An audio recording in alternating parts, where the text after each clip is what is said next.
পৃথিবীতে টাকা নিয়ে সবাই কথা বলে, টাকা খুব জরুরি, টাকা ছাড়া দুনিয়াতে কিচ্ছু না।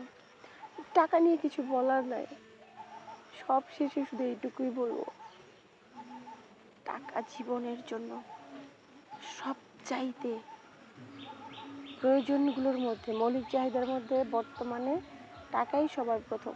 কারণ টাকা দিয়ে আর সবগুলাই খরিদ করা যায়। আর যে চাহিদাগুলো আছে, শিক্ষা, বাসস্থান, তারপর খাবার, অন্ন, বস্ত্র, সব কিছুই টাকা দিয়ে আসে।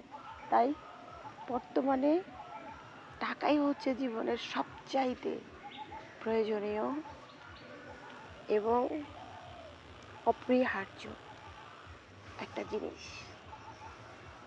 সুন্দরভাবে বেঁচে থাকার জন্য অবশ্যই টাকার প্রয়োজন আছে। টাকাকে মূল্যায়ন করবেন ভাই। জান পরান দিয়া ভালো থাকবে।